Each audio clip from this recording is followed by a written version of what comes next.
What's up, guys? Welcome back to the channel. Today's video, we have another 2025 NFL mock draft. If you like the video, make sure to hit the like button and subscribe to the channel, and make sure you comment down below for the picks that your team make in this video. We're doing 2 rounds here, and some interesting stuff has happened. This is post Senior Bowl as well. Let's just get right into it. Obviously, like Myles Garrett requested the trade. Big things. At number 1 overall, I'm gonna have the Tennessee Titans. I don't even know why I was going to say the Houston Oilers. I was not alive when they were a thing. Tennessee Titans, we're going to go Cam Ward here. I think, on the high end, obviously, Cam Ward could be a top tier franchise quarterback. Now, will he is a different question. I don't know. Maybe he will, maybe he won't. But I think when you're drafting a quarterback like this, you're obviously banking on him being a home run hit. And, hopefully for the Titans, he is. He's a bit of a gunslinger. He's pretty good, pretty good athletically. He's a pretty good athlete. Has a pretty good arm. And, isn't the most accurate guy in the world, but you're going to hope that doesn't really end up biting you in the butt too much. At number 2, we have the Browns.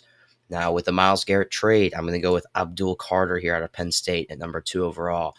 Now, he's such a freak athlete, man. Against Notre Dame, he was playing with one arm and still dominated. I've said this before, but he only had one sack on the stat sheet, but really he had 2. There was a holding call that called one of his sacks back. But either way, he was absolutely elite. He's had a brilliant season. It's his first season as a pure edge rusher, and he's still dominating. I mean, that should just tell you. I mean, he's so good. Obviously, the easy comparison is Micah Parsons, and they're really similar players, to be honest, as well. At number 3, we have the Giants. I think this could be a pretty easy pick with quarterback. I could also see Travis Hunter potentially going here, who's definitely a better player than Shedeur Sanders, but I'm still going to go with Shedeur Sanders at number 3. These are the 2 quarterbacks that seem to be pulling away. I've always been a fan of Jackson Dart, but he had an okay Senior Bowl as well. I don't think it was like outstanding, but he had like a fine Senior Bowl. I think 3 is just too early. I think 3 is too early for every quarterback, to be honest here, except for maybe Cam Ward just because of the upside. But, either way, we're going to go Shedeur here. His accuracy is definitely very good. Just has a little bit of a noodle arm, which is a bit concerning. But either way, next up we have the Patriots, number 4, who, before free agency, I'm a Patriots fan. Before free agency, I'm completely fine with them taking Travis Hunter here. It's probably the best player in the draft, up there with Abdul Carter. I think Abdul Carter is a little bit better. But with the Myles Garrett news, most likely the Browns are going edge here. So, kind of sucks for the Patriots. I was really hoping for Abdul Carter to fall, but probably won't happen now. Either way, Travis Hunter obviously can play on both sides of the ball. I think for the Pats, you're really looking receiver more than anything else, but he could play on the defensive side of the ball as well. But I think you're probably more likely to pick one. Now, obviously, you never know. He's a pretty special player, so he could do almost anything. Number 5, we have the Jags here, and I am going to go with Mason Graham out of Michigan. We're going to try to bolster the defensive line, stop the run, become more physical at the line of scrimmage. The Jags are just really not that good at football, man. And, I've said this before. I think it's one of these Michigan guys. I think it's either Will Johnson or Mason Graham. I'm not even the biggest Will Johnson guy either, but he's a pretty, solid corner, obviously. He'll make a difference right away. Mason Graham, I think, is a blue chip player in this draft. And, one of not that many, maybe 5. So I have him going here at number 5. Next up, we have the Raiders at number 6. Now, this probably is where Will Johnson comes off the board. I could also see Ashton Genty or T-Mac, but I'm going to go Will Johnson. I think just getting a little bit more help into an absolutely diabolically bad secondary could be very handy. And the Raiders obviously are not good at football, but they're building a nice coaching staff there with Pete Carroll and Chip Kelly. Who knows what they can build. Chip Kelly, by the way, is getting like $6 million. I mean, it's unbelievable for a coordinator. I think it's more than some head coaches make, maybe. Maybe not, but I think it's definitely more than at least a couple. Jets here at number 7. I think you could go Tetsuo McMillan. I think you could look Malachi Starks. I don't even hate going edge here. And that's actually what I'm going to do. I'm going to go with someone who had a great Senior Bowl. I'm going to go with Shamar Stewart here at number 7. Now, you're drafting for upside, obviously. He's a physical freak. He stands at 6'6", almost 300 pounds. He's an unbelievable athlete for that size. He can play on the outside or on the inside on that defensive line. I mean, maybe not like nose tackle, but like, 3 techniques. So he's going to sit there on the defensive line. He's gonna be so good, man. Yeah, on the top end, obviously, it's a similar situation with a type of player like Michael Williams or Mike Green. Obviously, everyone on the top end is going to be good because it's the top end. So that was going to be kind of a stupid thing to say, but you know, freak athletes. Some athletes are just because you're a better athlete, you're going to be a better player. At the top end, obviously. Next up, we've got the Panthers. For me, this is going to be T-Mac. We're looking to get QB1, a wide receiver 1. This is a big body X receiver in T-Mac here who has a brilliant, insanely big catch radius, which is helpful for if your quarterback's ever on the move a lot, which Bryce Young is. Now he's been able to trust his O-line a little bit more as of late, which is always great to see, but you never really know what's going to happen there with that Panthers O-line. They probably want to maybe even invest in it a little bit more than they already have. And they've invested in it quite a bit, actually, last year. Next up, we've got the Saints. For me, this is also defensive line with T-Mac off the board. Where is Edge? Here we go. All right. I'm going to go with Michael Williams. Maybe not the exact type of build the Saints like to go for with that kind of bigger frame, but just because of how, freakish how much of a freakish athlete he is, I think I see him going here at number 9 pretty easily. It wasn't the most productive statistically, but was a big threat off the edge. Next up, we've got the Bears here, and I'm going to go with Will Campbell. Most likely he tucks in to guard at some point, but there's no problem with testing him out at tackle, at least a little bit. Not really much to say with Will Campbell. He's probably a generational guard if he was to kick in there. Now we have the Niners. Niners are such a weird team to draft for because they're another one where they're pretty decent, on paper. They're just not, actually unbelievable. But I'm going to go get them a little bit more help off the edge on the other side of Nick Bosa. I'm going to go with Mike Green, freak athlete out of Marshall. He didn't even play in most of the Senior Bowl. Didn't play in the game at all, and I don't even think participated in the last day of practice because he came in and proved everything he needed to early on. It was just superb. There's one clip where he bull rushes over Josh Connerly, which went a little bit viral. I wouldn't say that's a huge knock on Josh Connerly though. He was playing on this right side, which is not his familiar side, and you can't really look into that too much. But either way, it looks great for Mike Green, and his draft stock is through the roof right now. For me, he's a top 10 player in this draft. Next up, we have the Cowboys here. Ashton Genty's available, so I'm just going to take him. They're a team that desperately needs run game help. Ashton Genty does that. Can take a lot of pressure off Dak Prescott and CeeDee Lamb. Really have a run game. Really having a run game to lean on is just massive. For the Dolphins here, I could see Malachi Starks with Javon Holland most likely leaving in free agency. However, I could also see edge potentially or guard, / offensive line, right? So if you have a look here, I'm going to go with Armand Membu at number 13. And the reason why is just he's a freak athlete. Another one of these guys that's just insanely athletic. He's got very long arms. If things don't work out at right tackle, he can bump inside to guard and be a very good guard, in my opinion. And Miami loves these athletic guys. Now, I know they don't love really investing in that offensive line, but there's a reason they're not that successful most of the time. They need to invest in the trenches. Chop Robinson seems to have been a great pickup last year, a steal in the 20 range maybe. Kind of forgot where they were picking, in all honesty, but I believe they got him at maybe 21, something like that. Again, not 100% sure. But But Armamembu is a great pickup here for right tackle. He's my tackle one in this draft, and he's the first tackle off the board besides Will Campbell, who most likely ends up playing guard anyway. Unfortunately, he couldn't play in the Senior Bowl because of illness, by the way. But that's besides the point.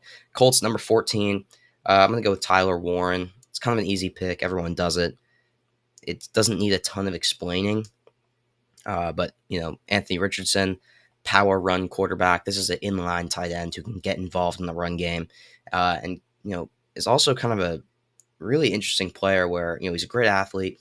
They can put him in at Wildcat and have him run some plays. I mean, he's a very interesting player, and he's going to be a tight end's best friend. At 15, we have the Falcons.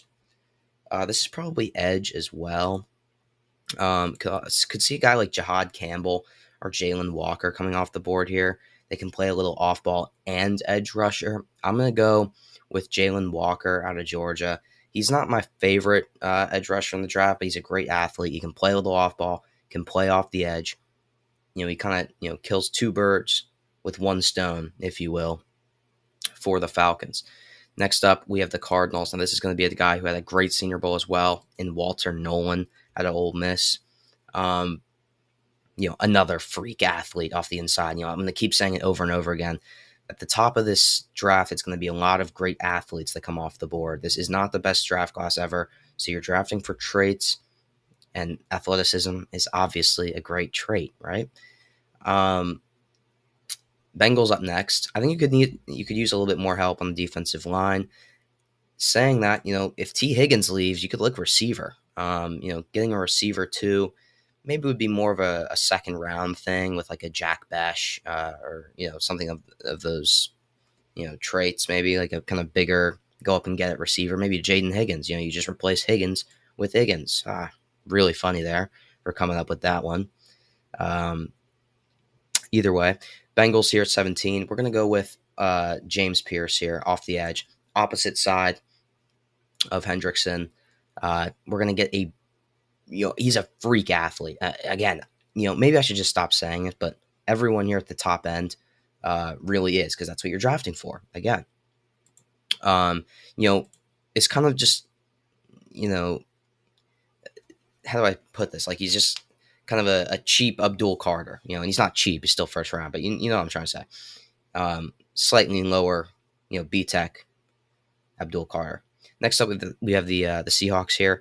Could see, obviously, offensive line, but Malachi Starks is sitting here, and it really would not hurt to pick up a safety in this spot either. It really would not. I'm honestly in the boat where I am a big fan of Nick Emmanwori as well. I think he's a first-round talent, 100%. But safeties just aren't valued in the league very much. I mean, you saw what happened to Cooper DeJean last year. He falls all the way to second round, really for no reason. I mean, he's a perfectly fine slot corner. He can play on the outside, but teams valued him as a safety. They didn't think he was athletic enough. I think we all know why. And yeah, I mean, that's just kind of what happens. Now, Malachi Starks, I think, is slightly better than Nick Emmanwori. They're different players. Nick Emmanwori is a little bit more physical, but Malachi Starks can also, come in. He can play in the slot. He can sit off coverage. I mean, he's going to be very good. So we're going to take him here with the Seahawks, and he's going to be kind of the Kyle Hamilton of this team. Next up, we've got the Bucs. Bucs are another interesting one. It's probably edge, right? I don't mind Jihad Campbell off the edge. But, if you're looking around, there's not like a ton here, right? I like David Walker a lot from later on. Oluwafemi Oladejo out of UCLA is a linebacker converted to edge rusher. He's another one of those guys kind of like Jalen Walker and Abdul Carter. Really athletic. Similarly, obviously, with Jihad Campbell, who is going to be the pick here, just because of his athleticism. Again, I hate to keep saying it. Very good player, man. Very good player. I like him more off the edge, but if he has to play linebacker, you're not complaining. Um, Pretty good value here. I like the pick. Number 20, we have the Broncos. Now, I think Luther Burden at 20 is really, really good value, man. You can play in the slot and in the Z. I mean, he's just a great player. I mean, kind of reminds me a little bit. I mean, he's obviously not the same player, but he reminds me a little bit of Malik Neighbors. He probably doesn't have the top end speed of Malik Neighbors, but he does remind me of him. Next up, we have the Steelers. I don't mind receiver here. Would have been great to pick up a Luther Burden type guy. But, if there's a guy like Matthew Golden here, he's kind of similar. I wouldn't mind going Matthew Golden to the Steelers at all. I also wouldn't mind, looking at corner here. I'm going to go with Jahdae Barron. He's going to play in the slot most unlikely. That's probably his best fit. However, he can easily play on the outside. I mean, we saw what he did this year for Texas. He won the Thorpe Award for best defensive back in the nation. He's a great player. This is the highest I've ever drafted him in one of these. I prefer Ben Morrison, but saying that, injuries are a big thing, man. He could fall all the way to the second round if the injury reports don't come back in positive. So I'm really concerned, actually, about Benjamin Morrison. If he comes back healthy, he'll be a top 25 pick, but if not, he could fall very far. Next up, we have the Chargers. Here I really, really like potentially getting, help on that defensive line.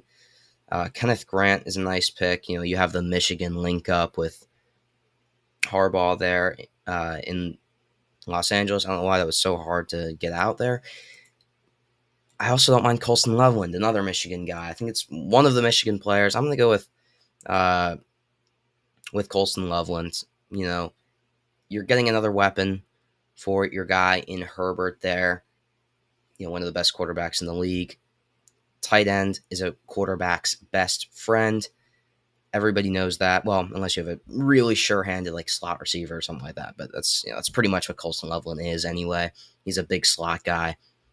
Different player to Tyler Warren, but Colston Loveland might be just as effective. Packers up next. I think this is either corner for me or potentially you could look maybe on the edge or interior. I don't mind actually going on the interior and getting a guy like Tyleik Williams at number 23. Another guy who had played a big part in that national championship for Ohio State. Now, the corners are actually starting to slip here a little bit, but, really, obviously, great player in the run game. Doesn't do a ton in the pass. Obviously, you can tell from these PFF grades as well, which aren't, the most reliable things in the world. Don't tell PFF, I guess, but not the most reliable things in the world, but nobody really cares. He's great against the run. It's always great to stop the run. I'll tell you that for free. Especially in a division where you go up against David Montgomery and Jahmyr Gibbs twice a year, and you've been struggling against them. Next up, we've got Minnesota. I think this is probably bolstering the interior of the offensive line, and I'm going to go with Tyler Booker out of Alabama. He's a guy who honestly could go way higher. I'm a really big Tyler Booker guy. I think he's one of the best players in this draft. It's just that he's most likely only a guard, which just isn't the most valuable position ever. Texans here up next. Texans are really interesting because there's a couple things you could do. You could go with Kelvin Banks and move him inside, or, well, I guess it's the same thing with Gray Zabel.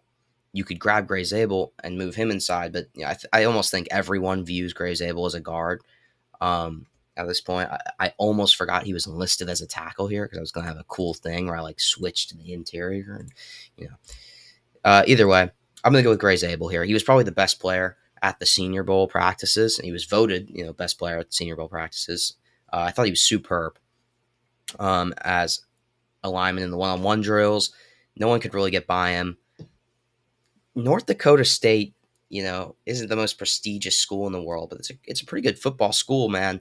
And they're always a championship contender for their conference, and they produce pretty decent top end talent. Like, whenever you see a North Dakota State guy draft eligible, you got to have a look at them because similarly to Trey Lance, uh, you know, he didn't really work out in the NFL, but Gray's able. He was a great prospect, is kind of what I'm saying. And they're, really athletic.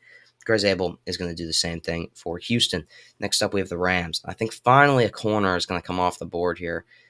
Although, tackle doesn't hurt either. It really doesn't. I hate to have these corners keep falling. But, pretty much every tackle is available. Pretty much every single tackle. I mean, yeah, at the end of the day, pretty much, yeah, I'm going to go with Josh Connerly here at Oregon. He's one of my favorite tackles in the draft.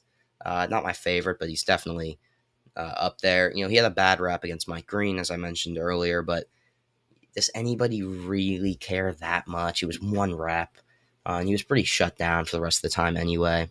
Was one of the best offensive linemen at the Senior Bowl. Minus one rep. Like, nobody really cares.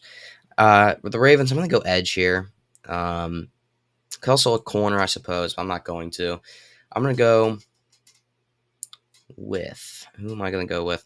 I am going to go with Nick Scourton, who probably shouldn't be here at 27. He didn't have a great year, but obviously he's a great player at Purdue, and you're hoping, from a Ravens point of view, he can, get back to that form.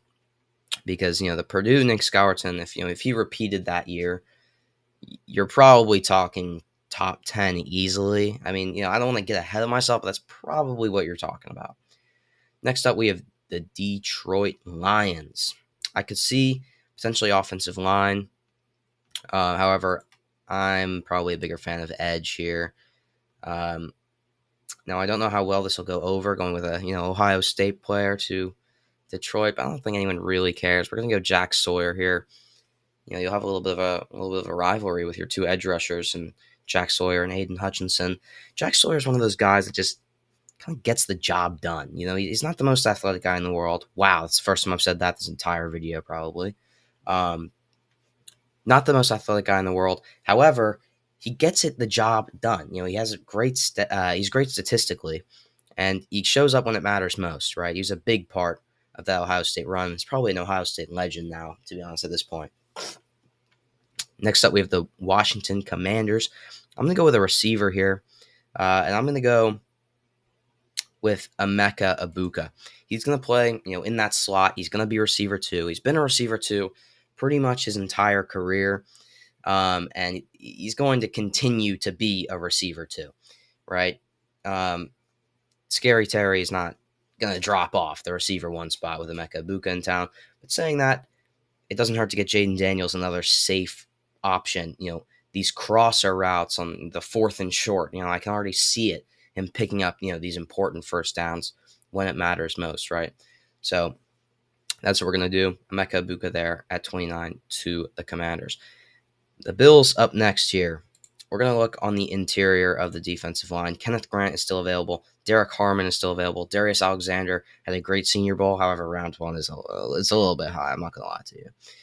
But I'm going to go with Derek Harmon here. He's one of my favorite interiors in the entire draft. This is great value to get him. A lot of these guys are falling, on the corners, tackles, defensive interiors, receivers. A lot of things are falling here. Because there's a big run on edge rushers. And next up, we have Philly. Edge is probably a spot where they could, improve in terms of depth, but they're still an unbelievable team. Philly's another one where it's so hard to draft for them.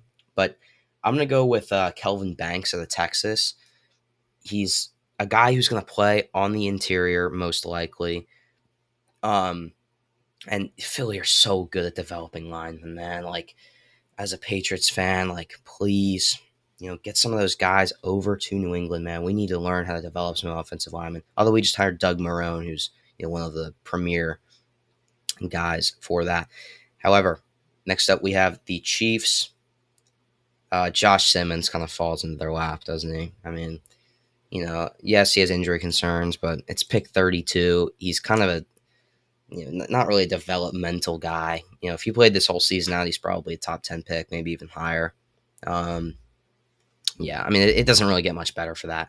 Uh, Better than that for the Chiefs, which kind of sucks, but it is what it is. Either way, pick 33. We're starting the second round here with Cleveland. Now, in the first round, I'm gonna keep doing this where I like go back now. Yeah. Okay, so in the first round, they took Abdul Carter. This time around, maybe you can look on the offensive line. A lot of the guys have fallen. I'm going to go with Wyatt Milam out of Virginia. He can play tackle. He can also bump inside the guard. You need to start boosting that offensive line again. Wyatt Milam has one of the best seasons, in terms of tackles in the nation. So, if not the best.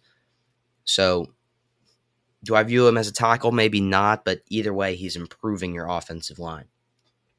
Next up, we have the Giants, who went with Shador earlier. I mean, I'm looking at Benjamin Morrison, and it does not look like a terrible pick at all. But I also don't mind going receiver. If you can pair another guy up with Malik Neighbors, you know, I don't want to go like insanely high for a guy like Tez Johnson, but boy, did he have a great Senior Bowl practice, Senior Bowl week. So that's another guy I'm looking at. Could potentially go very, very high. But saying that, I'm not really sure. I'm going to go with Savon Ravel out of East Carolina. We're going to try to improve that defensive back room, who are not very good. And if you can keep building up that defensive back room, you're starting to build a very, very good defense. You have a great defensive front already. If you can start to, improving the defensive backs, you're looking very good here. Tennessee up next. Obviously, they went Cam Ward in the first round.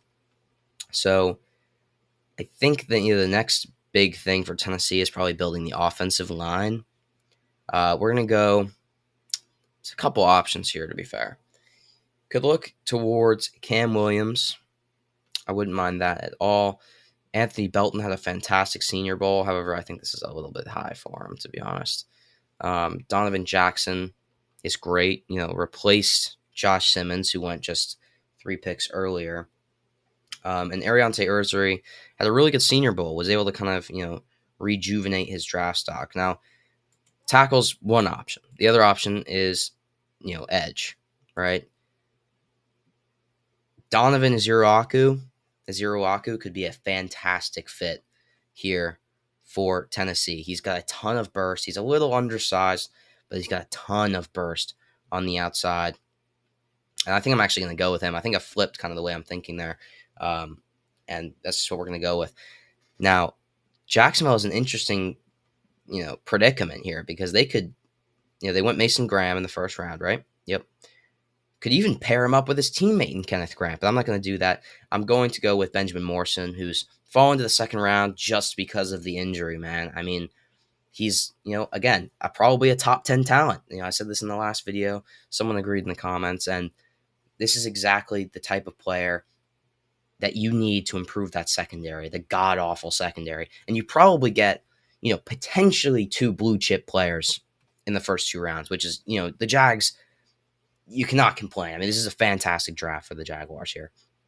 At pick number 37, we have the Raiders, who went with Will Johnson in the first round. Yep. So now we're looking to probably improve at that quarterback position, right? Jackson Dart could be a pick here.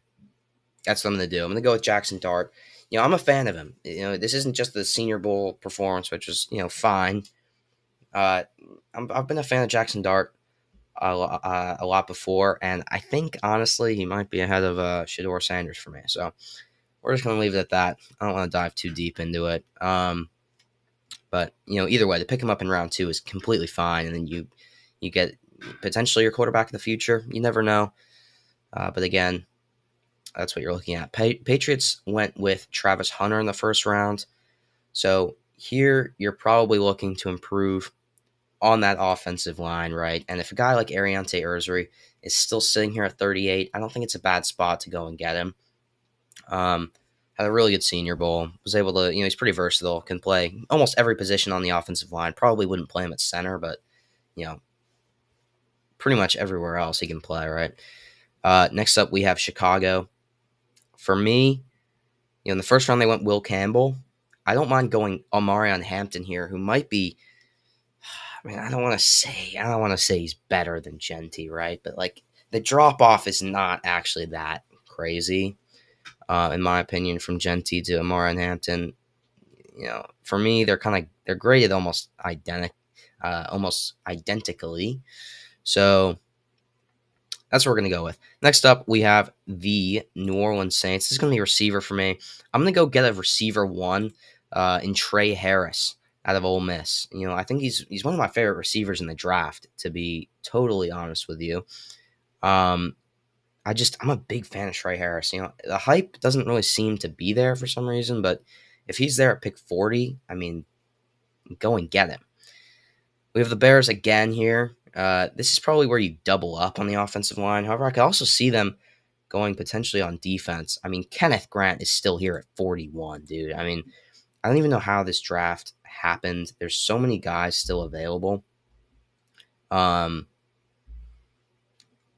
mean, I want to go Kenneth Grant, but you also really do need to keep building that offensive line, right? So if you get, if you get Will Campbell and a guy potentially like, Ozzy Trapilo, maybe it's a touch early, but he's a type of guy, that you have no problem with the size. He's massive. He has long arms, and he's going to be your right tackle. And there's not really much you have to think about it. It's not like a concern where with Will Campbell, you might need to bump in the guard because of the size. You're not worried about that at all with Ozzy Trapilo. He's going to be your right tackle just forever. I mean, I love the potential with him.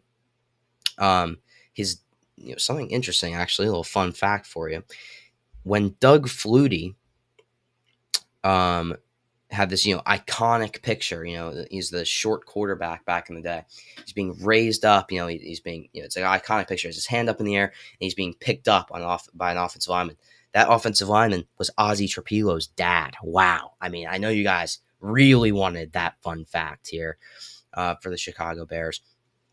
But either way, I think he's a great player. I think his draft stock is going to rise as we get closer to the draft. The Jets up next.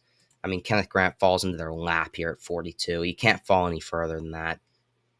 I'm a big fan of him. Not obviously like the biggest fan, otherwise he would have gone higher. But, pretty big fan of him, to be fair. I'm just like looking down. It's like I kind of forgot like everyone I picked. Here for the Niners, we're going to go on the offensive line. We're going to go with Donovan Jackson. He can play guard right away, but then also can be a potential replacement for Trent Williams if he, ever leaves. He's most likely going to leave relatively soon. Cowboys up next. They've had a nice draft, to be quite honest with you, because in the first round they picked up, obviously Genty. Here, if you get a guy like Matthew Golden still sitting here at 44 to be, kind of a secondary receiver to CeeDee Lamb, I don't think you can even complain about that even a little bit. I mean, that's a fantastic pickup there for the Cowboys. And then the Colts, I'm going to go with a safety here, and I'm going to pick up Nick Emmanwori. You drafted Tyler Warren in the first round, and Nick Emmanwori, as I said earlier, was one of my favorite safeties in this draft. Up there, right near. Oh my God, I can't speak. Right near Malachi Starks. In terms of grade, I might even like him better. They're different players, so it kind of varies a little bit. But big fan of Nick Emmanwori. He's a physical specimen. Next up, we've got the Atlanta Falcons, who went with Jalen Walker, I believe. Yep. Always have to double check, man. Always have to double check. And I'm going to go with corner here. Trey Amos is still available, somehow, some way, and he's going to be the pick here to back up AJ Terrell. Give him some help in that secondary for a defense that was not like superb this year, to be honest with you. Next up, we have the Cardinals. I don't mind them going offensive line here. Could also double up on the defensive line, but that's not really where I would go. If you can get a guy like Jonas Savaiinaea, who had a pretty good Senior Bowl for the most part, who can play on the inside and the outside, has great length, is just a behemoth of a man. I would not mind that at all. And you keep him in Arizona, right? Next up, we have the Dolphins. Who did the Dolphins pick? They picked Armand Membu. Oh, that's a nice pick.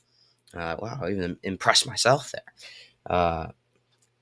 But I wouldn't mind going safety here, to be honest with you. If Nick Evenmore was available, that would be fantastic.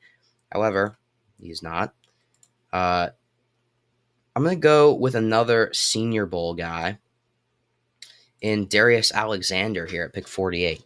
I kind of want this to be, more, oriented around Senior Bowl guys, right? So we're going to go with Darius Alexander. He looked so explosive in the Senior Bowl. Wasn't unbelievable in the game, but was great in practices. Next up, we've got the Bengals. Now, earlier, we went with James Pierce off the edge. And here we're going to improve the secondary with Azariah Thomas, who shouldn't be here at pick 49. I mean, just simple as that. He just shouldn't be here. But he's a shutdown CB1 who, goes to a team in desperate need of a CB1 or just of a corner, helping the secondary. Next up, we have the Seahawks, who I believe went Malachi Starks earlier. Yep. And we are going to go on the offensive line now. Tate Ratledge is not a bad pick at all, but most likely going to be somebody else here. I'm going to go with Marcus Bowe here in the middle. I'm not sure if it's Mbo or if it's just Bo, if the M is silent. Maybe it's Mbo. But either way, fantastic prospect out of Purdue, who's most likely going to be on the interior, right? So I think he's going to be a great guard in the NFL. Maybe not so much as a tackle, obviously, but he's not being drafted as a tackle here. He's being drafted as a guard. It's going to give a lot of help to this lackluster Seahawks offensive line. Next up, we have the Buccaneers. This is going to be corner as well. I'm going to go with Maxwell Hairston. He had a really good Senior Bowl, honestly. I mean, maybe not like elite, but he had a pretty good Senior Bowl out of Kentucky. Played injured most of the year, but he's probably a top, 60 player in the draft, maybe higher. So I think this is a pretty good spot for Maxwell Hairston. Next up, we have the Broncos, and I'm going to go with, I believe earlier in the first round, we went with Luther Burden, which would be a fantastic pick. Let's pair him up with a tight end. Maybe a guy like Elijah Arroyo, who had a fantastic Senior Bowl. A lot of these Senior Bowl guys are going to be going in this second round. Pittsburgh, up next, they went with Jahdae Barron. I just wanted to check real quick. But yeah, Elijah Arroyo maybe isn't like the best like blocking tight end, but they have the best offensive line in the league maybe in Denver. They don't really need this guy to block. No one could stick with him. I really am a big fan of this move.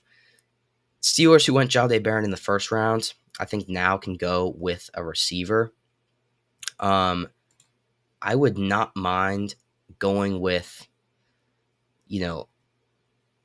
Xavier Restrepo here, maybe even like an underneath true slot guy, kind of option route, sure-handed receiver. I mean, this is the kind of guy you want in your team. You know what I mean?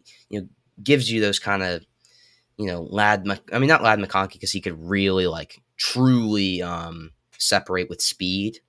This guy can separate, but more with route technique.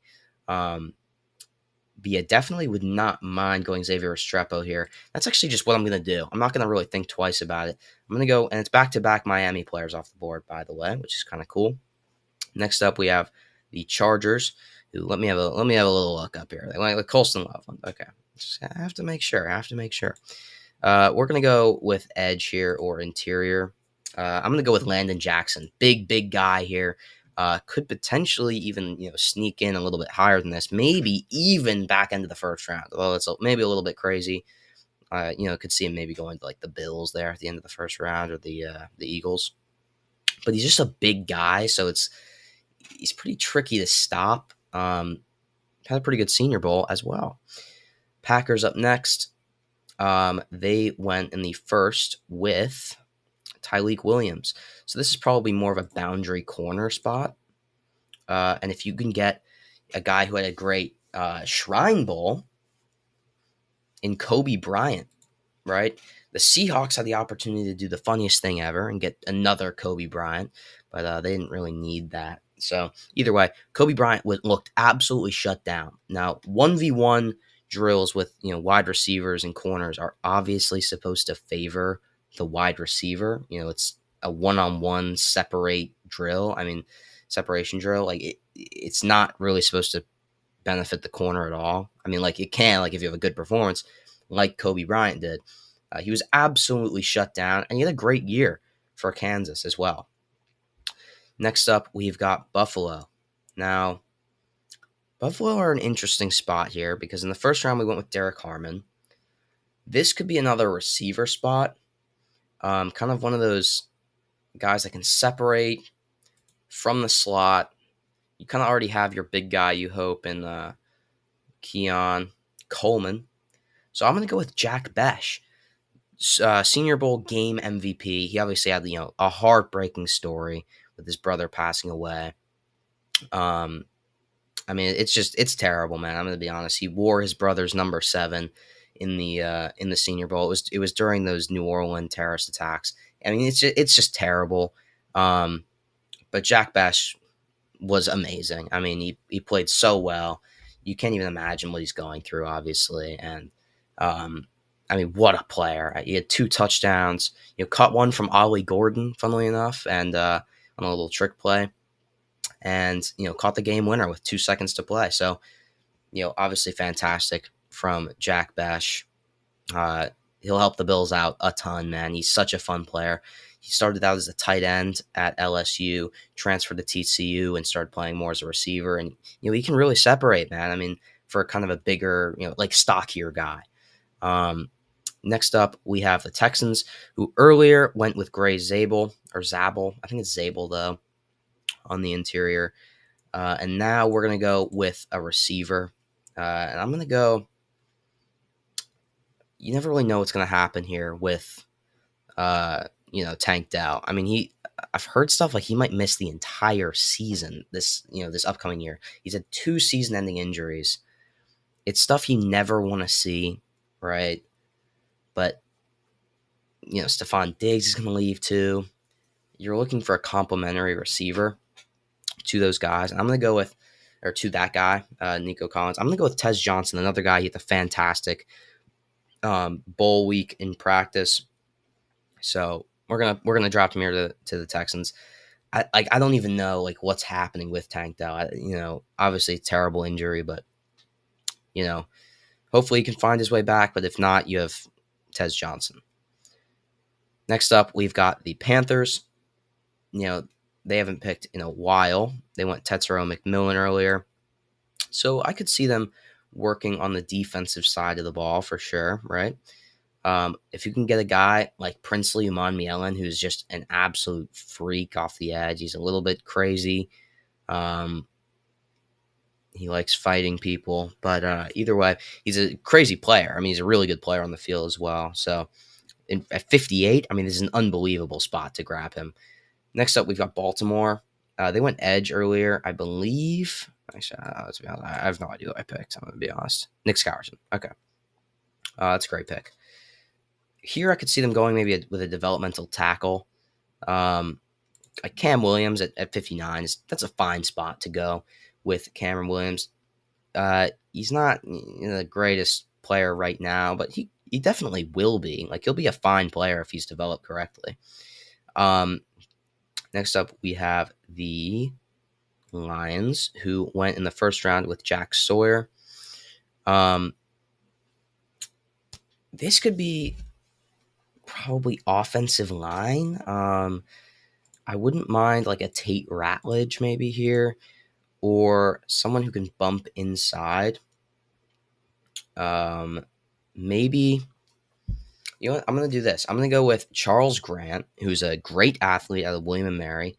Not the greatest competition he's playing, right, on a weekly basis, but saying that he's a great athlete. And I'd love if he could bump inside to guard or maybe even center at some point in the future for the Lions. So gets you another great athlete on that offensive line.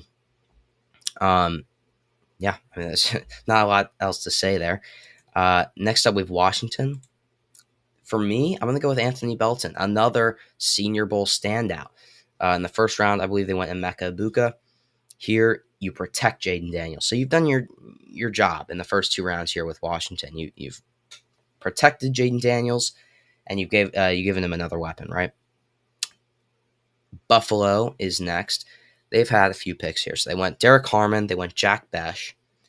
That's the two biggest needs, in my opinion. You never know what's going to happen with like Amari Cooper. However, I think they could use some serious help at corner. I mean, this dude, Kyer Elam, probably single handedly cost Buffalo the game. I mean, the refs weren't fantastic, I'll be honest, but there's been worse referee performances in favor of the Chiefs, right? I mean, Kyer Elam, they just went after him the whole game, right? I'm gonna go with Darian Porter to really give them some help in that CB2, CB3 role. And could potentially start, but you're not putting that pressure on him right away. This is just a guy who's going to be able to step in and not have a confidence issue. I mean, Kyrie Elam was a first round pick a couple of years ago. I mean, he is just absolutely all over the place with confidence right now, and sometimes that's just irreplaceable, right, or irrecoverable, I should say. Eagles in the first round went with Kelvin Banks, which is great value. Here in the second round, I am going to go with JT Tuimoloau, just another crazy athlete off the edge. It gets you more depth in that position. Eagles are such a good team. Please comment down below, what to draft for the Eagles. I mean, it's tough to draft for them, man. They're such a good team, and it's kind of the same thing here with the Chiefs, except they do probably have a weakness at tackle, which was addressed at the back end of the first round with Josh Simmons. So here, I'm looking to go running back. Caleb Johnson's still available in the back end of round two. I'm going to do that and just give them, a future, RB1 who doesn't have to play every snap right away with Pacheco there, but is going to be fantastic in the future. Thank you guys so much for watching this mock draft, and I'll catch you guys next time.